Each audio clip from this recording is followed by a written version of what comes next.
보니까 이 네, 아주 의사소통이 아주 자유스러운 가운데 발표 순서도 아주 서로 협조적으로 잘 하는 걸 보니까 이번 섹션이 아주 상당히 의미 있게 진행이 될 것 같은 생각이 듭니다. 네, 그러면 우리 먼저 우리 김교식 교수님께서 네, 가뭄 예측 성능 평가에 대해서 발표를 해줄 수 있도록 그렇게 하겠습니다. 예, 시작하겠습니다. 그러면 제가 오늘 발표할 내용은 그 기계학습을 통해서 최적의 가뭄 예측 성능 평가에 대해서 설명을 좀 드리도록 하겠습니다. 그 앞에서 말씀하셨던 교수님들도 저랑은 뭐 전체적인 내용은 좀 다르겠지만은 하나의 이제 공통적인 주제는 이제 재난을 갖다가 소재로 했기 때문에 저 역시도 재난을 위주로 해서 이 가뭄 평가를 갖다가 한번 제가 해봤습니다.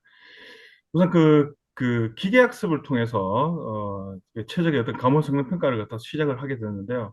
이게 주된 내용 자체가 어, 우리가 그 일반적으로 알고 있는 요즘에 많이 사용하고 있는 뭐 딥러닝이라든지 뭐 아니면 뭐 티아노 뭐 아니면 CNTK 같은 이런 여러 가지 이제 딥러닝 모델을 갖다가 이용해서 장래를 갖다 예측을 하게 됩니다. 근데 이런 예측 중에 하나가 이제 기계학습인데요. 우선 그 주제는 가뭄을 갖다가 데이터를 이용해서 이 기계학습을 갖다 실행을 갖다 해봤습니다. 우선 혹시 내용이 화면에 보이시는 건가요? 지금 예, 내용이? 보입니다. 예. 우선 그 내용 자체가 다 좀 장황하고 길기 때문에 제가 최대한 줄여가지고 말씀을 좀 드리도록 하겠습니다. 우선 그 가뭄에 대해서는 그 가뭄 지수라는 게 있습니다. 이 가뭄 지수 중에 하나가 이제 SPEI라는 게 있는데 이거는 이제 강우량과 그다음에 이제 증발산량을 갖다 합성해 가지고 우리가 이제 가뭄 지수를 갖다 평가를 하게 되고요. 이 가뭄 지수를 월별 단위로 해서 지금 계속해서 그 기상청에서는 이제 나오고 있는데 최근 한 10여 년 전부터 이제 일 자료를 월 자료가 아닌 일 자료를 통해 가지고 계속해서 기상청에서도 제공이 되고 있습니다. 이번에는 제가 SPEI라는 가뭄 지수를 통해서 계산을 갖다가 따로 다 구현을 했고요. 예, 이러한 방법들을 공식을 통해 가지고 잠재 증발량을 갖다가 산정을 하고 이러한 가뭄 데이터를 이용을 해서 SPI라는 가뭄 지수 값을 갖다가 구하게 됐습니다. 그래서 이러한 가뭄 지수에 대한 어떤 범위를 갖다가 지금 나타나 있는 그 범위가 되겠고요, 수치가. 그다음에 이러한 방법에서는 이러한 공식들을 갖다가 사용하고 있다라는 것 정도만 아셔도 될 것 같습니다. 우선은 이 가뭄 데이터는 기본적으로 전체적으로 좀 불확실성의 어떤 패턴을 갖다가 유지를 하게 됩니다. 쉽게 얘기해가지고 우리가 이제 주식을 갖다가 하시는지 모르겠습니다만은 주식 패턴이라고 보시면 되겠습니다.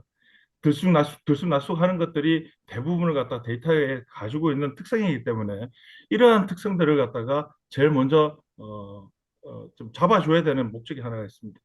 왜 잡아줘야 되냐면은 이러한 그 불규칙성을 갖다가 가지고 있는 데이터들의 성격 자체가 장래에 대한 예측을 갖다가 하기에는 너무나 그 방해 요소가 되기 때문에 이러한 방법들을 갖다 잡아줄 수 있는 방법, 그러니까 전처리라고 할 수 있는 이러한 데이터 정리를 갖다 한번 할 수 있는 그런 것들이 좀 필요합니다. 그래서 이러한 방법들을 갖다가 할 수 있는 게 바로 대표적인 게 정교화라는 방법이 되겠습니다. 이러한 정교화를 갖다가 데이터를 통해서 우리가 이제 데이터를 정리를 하고, 그다음에 그 데이터를 이용해서 기계학습을 하고, 그 기계학습을 통해서 각각의 모델에 대한 성능 평가를 하게 됩니다. 그래서 이런 통계학을 갖다가 이용을 해서 MSE라든지 RMSE, 그다음에 그 상관계수 값을 갖다가 나타내는 R 스퀘어 값을 갖다가 이용해서 우리가 이제 평가를 갖다 하는 주된 내용이 그렇게 되겠습니다. 이 대상은 여기 지금 보시게 되면 이제 대상 유형은 우리가 기본적으로 제가 임의로 선정을 했습니다. 낙동강을 중심으로 해서 3개 지역에 대해서 한번 이제 검토를 해봤고요. 구미하고 대구하고 영천을 갖다 중심으로 해서 한번 이 기계학습을 통해서 성능 평가를 갖다 해봤습니다. 앞에서 말씀드렸던 이런 데이터를 가지고 SPI 값을 갖다가 우리가 이제 그 산정을 하게 되는데 이러한 지금 화면에 보이시는 이런 파란색 부분이 이게 이제 물이 좀 충분한 지 그러니까 전체 기간 중에서 전체 기간 중에서 이 물이 좀 어느 정도 좀 수분이 좀 충분하다라고 생각되는 부분이 이제 위에 있는 파란색 부분이 되겠고요. 이게 빨간색 부분은 반대로 이 물이 좀 부족한 부분을 갖다가 나타내는 것을 갖다가 생각하시면 되겠습니다. 그래서 구미랑 대구랑 영천 지역을 갖다가 이렇게 전체 기간 중에서 SPR라는 가뭄 지수를 통해서 이렇게 패턴이 형성이 됐다 이렇게 보시면 되겠습니다. 그래서 이런 패턴을 가지고 우리가 이제 기계학습을 하는 모형을 한 세 가지 정도로 제가 만들어 봤습니다. 뉴럴 네트워크라고 할 수 있는 ANN, 그다음에 스펙터 베타 머신 중에 스펙터 베타 머신의 회귀 분석을 갖다 통한 레귤레이션을 갖다가 했습니다. 그래서 SVR, 그다음에 의사결정을 갖다 할 수 있는 모델 중에 하나가 이제 랜덤 포레스트라고 있는데 이런 방법 세 가지를 기계학습을 통해서 패턴을 만들어 봤습니다. 그리고 요 지금 보시는 데이터 같은 경우는 이게 데이터를 갖다 입력하기 전에서의 그러니까 데이터 정리를 하는 방법을 갖다가 나타내는 것이고요. 여기서는 무작정 데이터를 갖다가 하느냐가 아니라 이러한 그 자기 상관 분석을 통해서 이 데이터를 갖다 만들었다는 것을 나타내는 것을 보실 수가 있습니다. 그다음에 이제 나오는 게 이제 매개 변수 결정인데요. 이러한 그 각각의 모델들은 매개 변수 값들을 갖다가 굉장히 무수히 많습니다. 그래서 이걸 갖다가 일일이 사람 손으로 갖다 하면 좋지만은 이런 요즘에 가장 많이 쓰고 있는 그리드 탐색기라는 법이 있습니다. 그리드 탐색법 중에 K겹 교차 검증법이 있는데 요거는 이제 주보로 SVR에서 모델에서 가장 많이 사용하고 있는 모델이다라고 보시면 되겠습니다. 그래서 나머지는 그러니까 뉴럴 네트워크 같은 경우는 멀티레이어 퍼셉트론이라서 다층 모델을 갖다 썼고요. 그다음에 이제 랜덤 포레스트 같은 경우는 의사결정 나무에서 나와 있는 죄송합니다. 하이퍼 파라미터를 갖다가 최대한 자료 변수를 갖다 뽑아내 가지고 랜덤 포레스트에 적용을 갖다 시켰습니다. 자, 그 다음에 이제 나오는 것이 이제 대상육에 대한 모델 적용해서 나오는 값들이 되는데 이전에 먼저 보셔야 될 거는 여기 지금 그림에서 보시다시피 이 월 자료값하고요. 앞에서 말씀드렸던 기상청에서 나와 있는 보통의 모델들은 월 자료값을 갖다가 지수를 나타내는데 이 월 자료로 기계학습을 갖다 했을 때는 이 세로축은 예측이 되고요. 그 다음에 가로축은 여기 지금 이제 실제 값이 되겠습니다. 그리고 각각의 모델인 까만색 선은 죄송합니다. 까만색 점은 이제 신경망을 갖다가 나타내는 ANN이 되고 빨간색 선은 그러니까 SVR, 그다음에 파란색 선은 이제 랜덤 포레스트에 대한 값들을 갖다가 나타내는 것이고요. 가장 좋은 이상적인 것은 예측값하고 실제 값이 이렇게 중앙에 있는 까만색 선을 갖다 붙어서 가는 것이 가장 좋은데 각각의 지금 구미, 대구, 영천 지역은 모두 다가 이렇게 분산이 이제 월 자료에서는 분산을 갖다가 이렇게 이루어지고 있는 현상을 갖다 보실 수 있습니다. 반대로 이제 일 자료로 봤을 때는 이렇게 중앙선을 갖다가 물론 이제 이상치라는 요런 각각의 좀 중간에 있는 포인트가 보이기는 하시지만은 전체적으로는 이 포인트가 중앙을 갖다 이루어서 우상향 방향으로 이루어지는 것을 갖다 보실 수가 있습니다. 그러니까 그만큼 이제 예측력이 월 자료보다는 일 자료가 더 기계학습에는 맞지 않냐라는 것을 단적으로 이제 보실 수가 있습니다. 그다음에 이제 나오는 것들이 이제 그림이 이거는 이제 앞에서 보셨던 그 데이터 값을 이용해 가지고 기계학습을 이루는 그 값을 가지고 예측값하고 그다음에 또 실제 값을 갖다가 보시면은 파란색 선은 이제 예측값이 되겠고요. 이 까만색 선은 이제 실제 값이 되겠습니다. 그래서 이 까만색 선을 갖다가 기준을 잡아서 이 파란색 선을 기계학습을 했을 때 예측을 갖다가 했는데 이 파란색 선을 경향을 갖다 보면은 까만색 선을 갖다가 주로 좀 따라가고 있습니다만은 제일 이상적인 거는 까만색 선을 갖다 붙어서 가는 것이 가장 좋습니다. 근데 이게 보시다시피 세 개 지역 모두 다가 경향으로 나타나는 거는 뭐 가지만은 붙어서 가지는 않습니다. 근데 월 자료가 그렇죠. 일 자료를 갖다가 밑에 보시면은 패턴 자체가 전부 다 붙어서 가고 있습니다. 세 개 모형 다가. 그래서 이러한 단적인 이유만 그림만 봐더라도 월 자료보다는 일자료에 대한 기계학습이 훨씬 더 잘 맞더라라는 것을 갖다가 보실 수가 있겠습니다. 그래서 이게 이러한 데이터 값을 갖다 수치화시키면은 월 자료가 왼쪽에 있는 보시는 이 데이터 값은 월 자료 값이 되겠습니다. R-스퀘어 값이 성능 평가에서는 뭐 0.59, 그다음에 뭐 0.564, 0.524 정도가 각각에 나타나 있는 반면에 오른쪽에 보시면은 이건 일자료 값이 되겠습니다. 일자료에서는 거의 90%가 다 이상이 육박하는 이런 값들을 갖다가 보실 수 있겠습니다. 예. 그리고 대구도 마찬가지고 영천도 마찬가지로 R-스퀘어 값이 90%를 상회하는, 그러니까 잘 맞더라라는 것을 갖다가 단적인 예로 보실 수가 있는 거죠. 반대로 그 오차값은 이제 적으면 적을수록 가장 좋은 거겠죠. 예. 그래서 왼쪽에 보시면은 월자료에서는 오차값이 이렇게 나오는 거고, 오른쪽에 나와 있는 일자료 값은 그보다 훨씬 더 좋게 성능이 나왔다라는 것을 갖다가 보실 수가 있겠습니다. 자, 그래서 결론은 이러한 감험 자료를 갖다가 데이터가 이게 뭐 당연한 얘기일 수도 있지만은 월 자료 값을 갖다가 일 자료를 갖다 통해서 이 예측을 하는 것이 훨씬 더 장래에 대한 감험 예측에서는 더 잘 맞더라, 이렇게 이제 판단해서 보시면은 되겠습니다. 이상입니다. 예, 발표 잘 들었습니다. 우리가 이 30분 동안 두 번이 발표되기 때문에 15분씩 시간이 할당이 되어 있는데 지금 벌써 한 14분 정도 지났는데 그래도 이게 이 세미나의 특징을 좀 살려서 질문 한 가지만 하도록 그렇게 하겠습니다. 많이 주십시오. 제가 이 국방부에서 네. 20년간 우리 그 국방부에서 대민 지원을 한 걸 보니까 가뭄에 대한 대민 지원, 그러니까 병사들이 대민 지원한 내용이 압도적으로 많더라고 보니까. 그래서 가뭄에 예측을 하겠다 하는 이번 우리 교수님의 발표는 상당히 의미가 있는 연구인 것 같고, 대신에 이 기후 변화에 따라서 이 사실은 가뭄을 예측한다는 게 상당히 쉽지가 않은 영역인데 이것을 일 단위 또는 월 단위 데이터를 통해서 하겠다고 했는데 예측이라 그러면 최소한 한 6개월 내지는 한 3개월 전에를 아니지 한 6개월 전에 예측을 해야 되지 않는가 이런 생각도 드는데 좀 뭐 가뭄 예측을 위해서 좀 기간을 좀 넓게 잡아서 해야 되지 않는가 이런 의견을 한다 그러면 좀 어떻게 생각을 하시는지 좋은 질문 답변을 감사합니다. 좀 예, 무슨 말인지 충분히 이해를 했고요. 그에 대해서도 충분히 답변을 갖다 좀 드릴 수 있는 내용이 하나 있습니다. 앞에서 제가 말씀 못 드렸는데, 요번 가뭄 지수 값을 갖다가 기본적으로 제가 조금 앞으로 가서 말씀을 드려야 될 게, SPEI라는 가뭄 지수를 자기가 사용을 했는데, 그거는 여기 지금 앞에서 한번 보시면은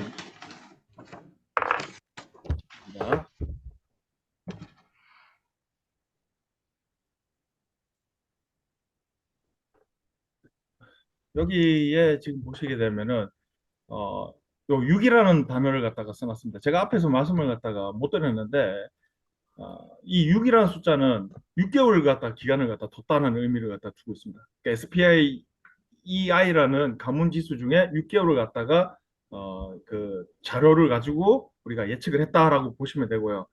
이거는 기본적으로 3개월이 있고 그다음에 6개월이 있고 9개월, 12개월, 3개월 단위식으로 해서 이렇게 가문지수를 갖다가 판단하게 되어 있습니다. 그리고 기상청에서도 마찬가지로 최대 12개월까지를 갖다가 가문지수를 갖다 표현하는 그런 지수값을 갖다 제공을 하고 있습니다. 그래서 이 가뭄 자체가 아무래도 뭐 홍수라든지 이게 비가 오는 것 자체가 과거의 자료를 이용해서 통계 자료를 갖다 쓰다 보니까 이 과거의 자료를 장래로 예측을 한다는 의미에서 이 기법을 갖다 사용한 거지. 장래에 대해서 뭐 이게 진짜 내일 당장 뭐 100mm의 비가 온다라고 이렇게 딱 찍어서 우리가 얘기를 할 수는 없는 거거든요. 이게 사실은 뭐 그렇게 정확한 걸 갖다가 알고 있으면 좋겠지만은 과거의 자료를 토대로 해서 장래를 예측하기 때문에 이 데이터 자체가 과거의 어떤 숨은 이런 그 우리가 잘 모르는, 그러니까 우리가 뜯어봐야지만 알 수 있는 그런 데이터 내용들이 상당히 많기 때문에 100%다 장담을 할 수는 없습니다. 과거의 자료를 앞으로 장래를 예측할 때 도움을 되는 어떤 하나의 그 기준이 되는 거지. 이걸 갖다가 뭐 옛날에 과거에 뭐 기우제를 갖다 지듯이 뭐 기도해가지고 뭐 비가 오게끔 만들 수 있는 그런 거는 사실은 있을 수도 없고요. 지금 현재로는. 그러니까 이런 걸 갖다가 하나의 이제 그러니까 과거의 그 근거 자료로 이제 낼 수가 있다, 가능성이 있다라는 걸 갖다 제시하는 것 정도라고 생각하시면 되겠습니다. 그리고 교수님 말씀하셨던 뭐 3개월이든 뭐 1년이든 이런 가문 데이터는 충분히 계속해서 자료가 나와 있는 자료가 충분히 나와 있는데 이게 뭐 100% 이게 맞다라고 할 수는 없습니다. 왜냐면은 앞에서 말씀드렸다시피 이제 이상기후라는 단어가 계속해서 나오고 있는 게 말 그대로 이 자료, 이 기후 자체가 오늘도 황사가 굉장히 이게 남부 지역을 중심으로 해서 심하게 나타나는 이런 현상들이 우리가 과거에는 장래에서는 이렇게까지 예측을 갖다가 다 하지는 못했다는 것이죠. 그러니까 과거 자료를 토대로 해서 데이터를 갖다 반영해서 장래를 예측한다.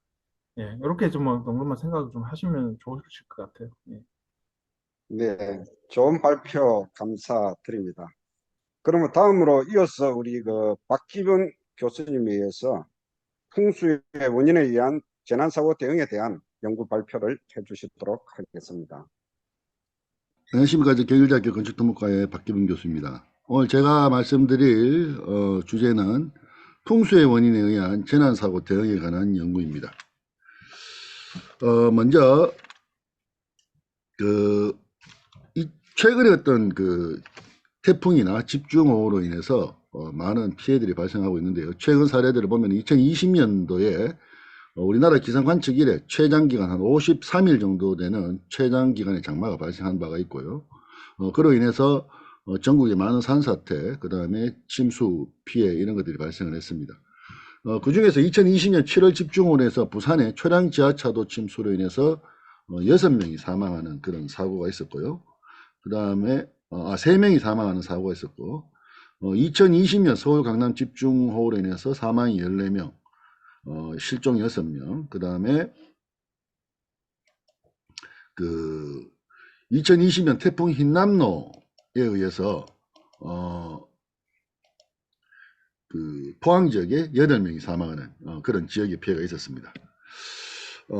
그래서 이렇게 내용들을 보면은 서울에 381.5mm, 그 다음에 뭐 이런 태풍 흰남노 같은 경우에는 대략 강우 빈도로 치면 한 500년 빈도 정도 되는 그런 우리가 일반적으로 알고 있는 자연재해에 버금가는 뭐 자연재해가 발생을 했습니다.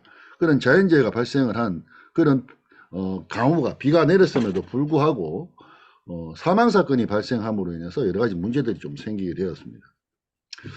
그래서 본 연구를 말씀드리는 그런 중요한 이유가 최근에 풍수해로 인해서 발생하는 인명피해 사고가 증가하고 있는데 이 인명피해가 발생하는 그 시설물의 각 주체들, 뭐 한국농어촌공사나 지자체, 그 다음에 뭐 수상공사라든가 이런 지자체들의 책임자들에 대한 법적 책임에 대한 문제들이 대두되고 있어서 이런 것들을 대응하기 위해서 어떤 그런 방안들이 필요할까? 왜냐하면은 법적으로 어떤 이런 사망사고에 대한 어떤 인과관계를 따져서 책임을 묻는 것과 그리고 이제 과거에 이제 우리 자연재해를 담당하던 뭐 토목 기술자들이 대부분 시설물을 담당하는 기술자들이 각각의 자기들이 법적으로 어떤 그런 효력을 갖고 있는 설계 기준이나 같은 거 다 들고 있습니다. 그래서 그 설계 기준이나 같은 거 다 들고 있는데 이 설계 기준대로 설계를 하고 그리고 관리를 했음에도 불구하고 2차적, 3차적 피해로 인해서 발생하는 인명피해에 대해서 책임 소재를 최근에 이 2020년 초량 지하차도 사건 이후로 따지게 되다 보니까 굉장히 많은 어떤 그런 모순과 문제점들이 생기고 있습니다.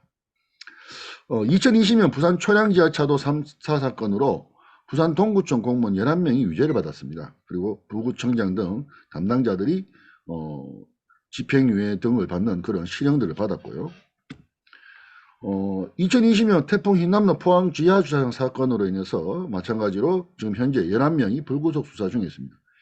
이 두 사건 다 제가 경찰청에 요청을 해서 제가 현장 조사와 그다음에 뭐 이 원인 분석에 대해서 관여를 좀 했는데 사실 굉장히 이제 어떻게 보면 저는 이 실제 이 기술자의 입장인데 이 경찰청에서 원인에 대한 것을 요청을 받아서 하다 보니까 상당히 어떤 모순적으로 몸과 머리가 따로 노는 어떤 그런 괴리가 발생하는 일들이 있었습니다. 포항의 어떤 그런 피해 사례들에 대한 그 사진들이고요. 사례 분석을 해보면은 부산 천양지하차도 같은 경우에는 2020년 7월 23일 날 시간당 80mm 정도 폭우가 발생했습니다. 강우 빈도로는 한 50년에 한 번, 30년 이상 한 번, 30년 이상 한 번쯤 올 만한 그런 강우 강도인데 차량 7대가 침수되고 3명이 사망하여서 공무원들이 처벌을 받았습니다. 부산 초량지하차도 같은 경우는 잘 아시다시피 이 부산역에서 우측으로 제1지하차도가 있고 제2지하차도가 있는데 똑같은 형태로 지어진 지하차도인데 1지하차도에서만 사망사고가 발생했습니다. 그래서 현장 검식을 해보니까 수자원 측면으로 봤을 때 2지하차도는 없는데 1지하차도가 있는 것이 여기에 보면은 우리 도로의 배수시설에 있는 우수관로에 스틸 그레이팅이 여기만 오픈되어 있고 2지하차도에는 오픈이 되어 있지 않아서 복개가 되어 있었습니다. 그리고 전반적으로 이 부산역 이 지역이 점차적으로 도시개발이 되면서 비가 왔을 때 우수 집중이 이 부산역 이 도로 쪽으로 집중되는 어떤 이런 지형적인 구조를 갖고 있었고요. 그리고 보통 이 지하차도를 설계할 때 여기 파란색으로 된 요 면적만 물이 들어온다라고 설계를 하고 있습니다. 그래서 이 실제적으로 이 지하차도가 한 15m에 길이가 한 몇십 메다 정도 되는데 실제 물이 차는데 8분밖에 걸리지 않았습니다. 유량으로는 한 6,000톤 정도 이상이 되는데 근데 경찰에서 오신 분들이 이렇게 짧은 시간 안에 이렇게 물이 찰 수 있느냐. 근데 이제 우리가 수리학적 공식으로 이렇게 계산하면은 충분히 10분 이내에 한 9,000톤까지도 찰 수 있는 그런 계산 결과가 나왔습니다. 그러니까 실제로 물이 들어오는 순간에는 이미 벌써 저 시간을 통과한다 하더라도 1, 2분 안에 통과하지 못하면 차가 못 빠져나오는 상황이 발생을 한다는 것이죠. 아까 앞서도 그림을 보시면 아시겠지만은 이 초량 1 지하차도 바로 앞에 119 안전센터가 있었습니다. 이 실제 119 안전센터하고 공무원들이 나와서 실제 현장에 여기서 막 침수되고 있는 걸 보고 있으면서도 이렇게 빨리 침수가 되고 사고가 날 줄 몰랐던 것이죠. 그리고 그 전에 이 뉴스에서 나왔지만은 물이 차고 있는 비가 오고 있는데도 이제 경찰차가 뭐 우회 한번 보고 지나가는 등 이런 것들이 있었고요. 그 다음에 이제 포항 지하 주차장 침수 사건 같은 경우에는 한 500년 빈도의 비가 왔습니다. 그러니까 500년에 한번 내릴 만한 그런 비가 왔는데 뭐 태풍이 바로 중심이 관통해 있는 거기 때문에 그로 인해서 냉천이라고 하는 바로 앞에 하천이 범람을 했습니다. 여기도 마찬가지로 우리가 일상적으로 보는 그 아파트의 지하 주차장이 8분 만에 침수가 됐고요. 7명이 사망하고 요 내용을 좀 요 피해 사례가 잘못됐는데 그 실제 11명의 농어촌 공사하고 등등 관계 공무원들이 지금 불구속 기소되어서 수사를 하고 있는 상황입니다. 여기 같은 경우에는 상류에 농어촌 공사에서 관리하고 있는 오어지라는 저수지와 포항시에서 관리하고 있는 진전지라고 하는 저수지가 있습니다. 이 저수지에서 근데 실제 이 저수지가 이 태풍이 오기 전에는 실제 가뭄이 발생을 해서 아까 김교식 교수님이 발표하신 그런 가뭄 상태에서 저수지가 실제 저수율이 20% 30% 정도밖에 되지 않았습니다. 그러니까 실제 이 태풍이 왔을 때 상당 부분의 양의 물을 댐에서 저류를 할 수 있던 그런 홍수절 기능을 발휘했다는 것이죠. 이런 댐들에서 이제 EAP라고 하는 비상대처계획을 수립을 하고 있는데 댐이 붕괴되었다라고 가정했을 때 이 댐에서 물이 도달하는데 이 실제 피해가 발생하는 지역까지 도달하는데 한 1시간에서 1시간 반 정도 걸리는 시간이 소요됩니다. 그러니까 댐이 범람되어서 침수가 되는데 EAP 기준으로 그래서 이런 문제가 발생해 가지고 실제 이 기술자들 혹은 공무원들이 원래 이때까지 2020년 이전까지는 기술적으로 대응해 오던 그런 습관적 그러니까 관행적으로 대응해 오던 것들이 사망사건으로 인해서 이제 경찰 수사라고 하는 것이 들어오다 보니까 굉장히 많은 부분들이 기술자적 입장에서는 당연하게 오던 것들이 이제 문제가 되기 시작했습니다. 그래서 이제 이런 것들을 대응하기 위해서 어떤 대응을 해야 될까? 첫 번째 이제 보통 이제 경찰에서 제가 자문을 했을 때 무엇이 잘못됐는지 확인할 때 첫 번째가 이제 매뉴얼입니다. 매뉴얼은 각 지자체 공공기관들이 풍수에 대응 현장조치 행동 매뉴얼이라는 것을 갖고 있고, 그 다음에 중앙부처에서는 실무 매뉴얼, 행안부에서는 표준 매뉴얼이라는 것을 갖고 있는데, 각 지자체에서 이 행동조치 매뉴얼대로 했는가, 이것을 이제 따지게 되는데, 이것들이 과거에 행안부에서 매뉴얼을 잘 만들으라고 하니까 굉장히 디테일하게 자세하게 많이 만들었습니다. 근데 실제로 이걸 디테일하게 자세하게 잘 만들어 놓고 보니까 이것이 결국 실무자 담당자들에게 법적 책임을 묻는 근거가 되고 있다는 것이죠, 지금. 그래서 이걸 어느 정도의 디테일함으로 만들 것인가, 그리고 이것이 법적으로 우리가 또 실무적으로 일을 함에 있어서 이 마찰이 생기지 않는 부분들을 어떻게 할 것인가 하는 그런 문제가 생기고요. 그 다음에 이제 시설물의 설계 빈도인데, 부산 초량 지하차도 같은 경우에 그 지하차도 시설물 같은 경우에 보통 지하차도 안에 있는 배수펌프는 한 30년 빈도, 그 다음에 그 안에 있는 배수시설은 우수가는 한 10년 빈도 정도 이렇게 됩니다. 그리고 포항시 같은 경우에 그 저수지는 설계 빈도가 200년 빈도의 120% 정도에 대한 홍수에 대해서 설계를 하고 있고, 그 하류의 범람한 하천 같은 경우에는 80년 빈도로 하천을 설계하고 있습니다. 그러면은 당연히 저수지는 비상 상황이 아닌데 100년 빈도 정도의 비가 온다면은 저수지는 비상 상황이 아닌데 하류 하천 냉천은 범람이 되는 비상 상황이 발생하는 겁니다.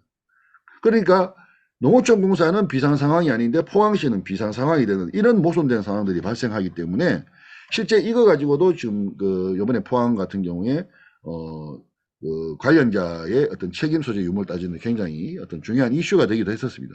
그래서 이런 상이한 설계 빈도를 가지고 관리하는 것에 대해서 어떤 식으로 연계를 해서 관리에 대응을 할 것인가 하는 그런 문제가 있고요.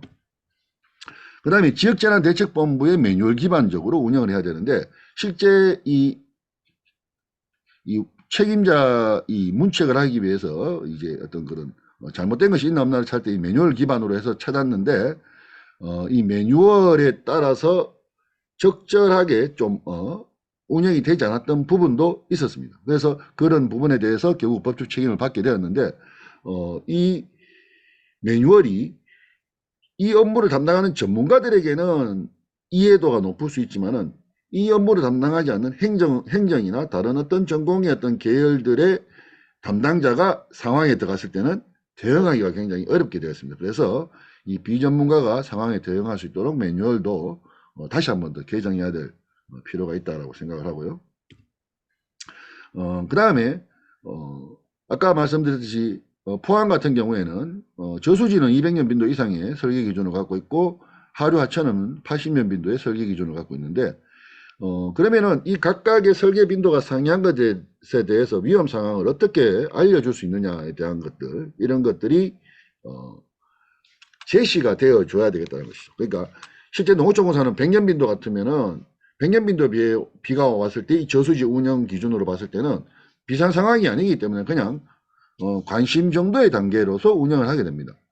근데 하류 하천 80년 빈도 하천 같은 경우에는 이미 벌써 범람의 위기가 있기 때문에 100년 빈도의 저수지에서 100년 빈도의 비가 왔을 때 하류 지역에 어떤 영향을 미칠 수 있다는 것을 지자체와 잘 연계를 해서 그런 알려주는 체계가 좀 돼야 된다는 것과, 그 다음에 시설물 관리 주체들의 교육과 훈련이 좀 돼야 된다는 것입니다. 실제 제가 행안부에서 안전항국 훈련이라든가 그 다음에 재난관리기관 평가, 뭐 매뉴얼 평가 이런 것들을 이제 뭐 10여 년 이상 해오고 있습니다만은, 이런 것들이 과거에 굉장히 많이 업그레이드 되고 잘 되어 오고 있다라고 생각하고 있었는데, 이 2020년부터의 이 자연재해에 의한 사망 사건들에 의해서 법적 책임을 묻는 일들이 발생하다 보니까 실제 현장에서 좀 굉장히 혼란이 생기고 있는 그런 상황입니다. 그런 상황에 대해서 적절하게 대응하기 위해서 이제 앞으로 많은 좀 어떤 연구도 있어야 되고 어떤 대응 전략이 있어야 될 것으로 그래 판단이 되고 있습니다. 그래서 이제 법적 책임 같은 경우에는 설계기준 이상 강화에 대해서 자연재해에 대해서 인명사고가 발생한 2차적, 3차적으로 그런 인명사고에 대해서 시설물 관리자가 어디까지 책임을 져야 되는가 하는 그런 문제가 있고요. 그 다음에 매뉴얼이 허용하는 범위, 그러니까 기술자가 이해하는 허용 범위와 법적으로 갔을 때 허용하는 범위가 다 상이하다는 것이죠. 조금 그런 것들을 좀 더 정립해야 될 그런 문제가 있다고 봅니다. 그래서 결론을 말씀드리면은 최근에 어떤 자연재해에서 인명사고가 발생하는 빈도가 증가하고 있고, 물론 과거에서도 태풍 루사나 매미 때처럼 수백 명이 어떤 그런 사망사고가 발생했을 때는 이런 문제가 없었습니다만은 최근의 경우는 자연재해에 의해서 발생하는 인명사고가 법적 책임을 다루고 처벌 기준이 강화되고 있다는 것이죠. 그래서 이 기술자가 법적 책임을 저감할 수 있는 어떤 그런 대응 방안이 앞으로 좀 필요하다라는 그런 말씀을 드리고 발표를 마치겠습니다. 예, 아주 발표를 잘 해주셨습니다. 특히 그 현장에서 경험을 직접 하셨고 또 관련 사고에 대해서 조사 임무를 수행했기 때문에 더 의미가 있는 발표 아닌가 그렇게 생각이 됩니다. 관련해서 질문을 한 가지 해도 되겠습니까? 예, 하십시오. 법적 책임을 관련해서 좀 말씀을 하셨는데 사실 법적 책임을 묻는 이유는 다음에 그런 사고가 일어나지 않도록 하기 위해서 책임을 물음으로 해서 더 관심을 촉구하는 것이라고 볼 수가 있는데 이 법적 책임을 묻는 것이 오히려 더 목적은 차후에 일어날 예상되는 사고에 대해서 더 관심을 더 기울이도록 하는 것인데 결과는 반대로 작용하는 것 같습니다. 첫 번째, 매뉴얼을 통해서 법적 책임을 묻게 되는데 그 매뉴얼을 만든 사람이 자기가 만든 매뉴얼로 자기가 처벌을 받으니까 매뉴얼을 부실하게 만들어 가지고 책임이 될 만한 요소를 다 빼버리기 때문에 매뉴얼이 쓸모없는 매뉴얼이 될 수 있는 이 가능성이 많아지고 두 번째로는 그 관련자가 전문성이 있어야 되는데 법적 책임을 물으니까 폭탄 돌리기가 돼가지고 그 직책을 아무도 맡지 않으려고 하고 심지어는 기본이 2년 임무를 수행해야 되는데 1년만 임무를 수행하고 자리를 옮기기 때문에 그 업무가 더 부실해지게 됩니다. 그래서 법적 책임을 묻는 것이 사고에 대한 대응 능력을 강화하기 위해서 법적 책임을 묻는데 결과는 오히려 반대로 흘러가가지고 매뉴얼이 부실하게 되고 그 다음에 담당자가 전문성이 더 떨어지게 되는 현상이 발생되는데 여기 대해서는 어떻게 생각하는지 한번 이야기를 듣고 그래, 싶습니다. 지금 김성 교수님 말씀하신 대로 지금 실제 그런 현상이 발생하고 있습니다.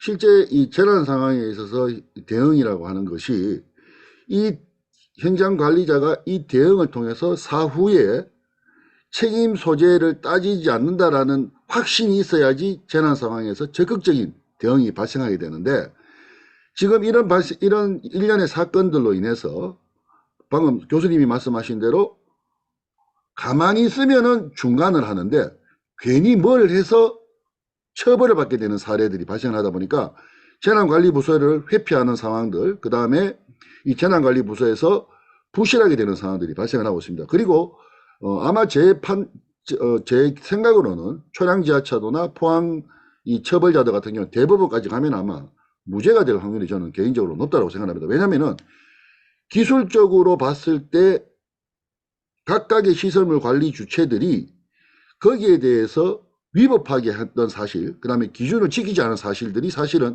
엄격하게 기술자들 관점에서 봤을 때는 없다라고 보는데 그거를 기술자가 아닌 법만 받는 사람이 이걸 적용해갖고 단순하게 그냥 이해를 해버리니까 1차 대법원 이제 1심에서는 실형이 내리게 되는데 이로 인해서 아마 이제 이 검사 측에서도 저한테 이렇게 이것이 맞느냐 하는 걸 상세 설명을 요구하기도 했는데 이런 것들이 기술자 판단에서 설계 기준이 각각 다르고 그 다음에 이때까지 관행적으로 해오던 어떤 기술적 처방이라 하는 것이 있단 말입니다. 그거에 대해서 허용이 어디까지인가, 그리고 100% 우리가 이 자연현상이라고 하는 것이 100% 그 사람 그 원인에 의해서 책임이기 때문에 10% 20% 책임을 가지고 자연재해에 의해서 열심히 한다고 노력했는데도 불구하고 10% 20%의 책임을 가지고 그 사망사건에 대해서 처벌을 하는 것이 적절한가? 그리고 재난관리 아까 말씀하신 그 저수지 같은 경우에는 농어촌공사하고 포항 그 담당자들은 이틀 전부터 포항 그 제주도에 태풍이 올라올 때부터 저수지 상황에서 대기해갖고 저수지를 관리하고 있었어요. 열심히 했는 사람들이 처벌을 받게 됐다는 것이죠. 그래서 김성 교수님 말씀하신 대로 그런 문제가 사실 심각합니다. 아직 어떤 대응 전략이 적절한지는 모르겠지만은 앞으로 좀 고민을 해야 될 것 같습니다. 네, 아주 답변 감사드립니다. 오늘 아주 자연 재난, 특히 가뭄과 그다음에 풍수에 대해서 전문성 있게 발표해 주신 두 분 교수님께 감사를 드리면서 박수로서 마치도록 그렇게 하겠습니다. 감사합니다. 예, 수고하셨습니다.